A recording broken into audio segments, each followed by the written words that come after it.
Order place ಮಾಡೋದಕ್ಕೆ ಮುಂದೆ ನಾನು ಹೇಳೋ ಈ ಇಂಪಾರ್ಟೆಂಟ್ ಟಿಪ್ಸ್ ನ ಫಾಲೋ ಮಾಡಿ. ಫಸ್ಟ್, ನಿಮ್ಮ ಪ್ರಾಡಕ್ಟ್ ಪ್ರೈಸಿಂಗ್ ನ ಆರ್ಎಂಬಿಯಲ್ಲಿ ಫೈನಲೈಸ್ ಮಾಡಿ. ಜನರಲ್ ಆಗಿ ನ್ಯೂ ಬಯರ್ಸ್ ಹತ್ರ ಸಪ್ಲೈಯರ್ಸ್ USD ಅಲ್ಲಿ ಪ್ರೈಸ್ ಕೋಟ್ ಮಾಡ್ತಾರೆ.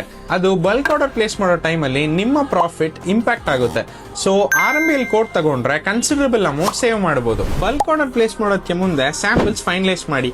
ಈವನ್ ಡೆಲಿವರಿ ಟೈಮ್ ಅಲ್ಲಿ ಬ್ಯಾಚ್ ಕ್ವಾಲಿಟಿ ಚೆಕ್ ಮಾಡ್ತೀವಿ ಅಂತ ಖಂಡಿತ ಇನ್ಫಾರ್ಮ್ ಮಾಡಿ. ಯಾಕೆಂದ್ರೆ ಡೆಲಿವರಿ ಟೈಮ್ ಅಲ್ಲಿ ಕ್ವಾಲಿಟಿ ಮಿಸ್ ಮ್ಯಾಚ್ ಆಗೋದಕ್ಕೆ ತುಂಬಾನೇ ಚಾನ್ಸಸ್ ಇದೆ. ಇಂಡಿಯಾಗೆ ಮೋಸ್ಟ್ ಆಫ್ ದಿ ಪ್ರಾಡಕ್ಟ್ ಕ್ಯಾಟಗರಿಗೆ ಬಿಸ್ ಸರ್ಟಿಫಿಕೇಟ್ ಮ್ಯಾಂಡೇಟರಿ. ನಿಮ್ಮ ಸಪ್ಲೈಯರ್ ಹತ್ರ ಬಿಸ್ ಸರ್ಟಿಫಿಕೇಶನ್ ಇದೆಯಾ ಅಂತ ಖಂಡಿತ ಕನ್ಫರ್ಮ್ ಮಾಡ್ಕೊಳ್ಳಿ. ಎಲ್ಲ ನಿಮ್ಮ ಸಪ್ಲೈಯರ್ ಹತ್ರ ಫೈನಲೈಸ್ ಆದ್ಮೇಲೆ ನಿಮ್ಮ ಆರ್ಡರ್ದು packing list and proforma invoice ತಗೊಳ್ಳಿ. ಅದರಲ್ಲಿ ನಿಮ್ಮ product price, weight, dimensions, volumetric space and ನಿಮ್ಮ ಪ್ರಾಡಕ್ಟ್ ಕ್ಯಾಟಗರಿ ಇದು HSN ಕೋಡ್ ಇರುತ್ತೆ. ಈ ಡೀಟೇಲ್ಸ್ ಎಲ್ಲ ನಿಮ್ಮ ಲಾಜಿಸ್ಟಿಕ್ಸ್ ಫಾರ್ವರ್ಡರ್ಗೆ ಲಾಜಿಸ್ಟಿಕ್ಸ್ ಕಾಸ್ಟ್ ಅಸೆಸ್ ಮಾಡೋದಕ್ಕೆ ತುಂಬಾನೇ ಇಂಪಾರ್ಟೆಂಟ್. ಒಂದು ಅಡಿಷನಲ್ ಟಿಪ್ ಏನಂದ್ರೆ ನಿಮ್ಮ ಸಪ್ಲೈಯರ್ ಹತ್ರ both ex works and FOB price ತಗೊಳ್ಳಿ. ಹಂಗಂದ್ರೆ ಏನು ಸರ್ ಎಕ್ಸ್-ವರ್ಕ್ FOB?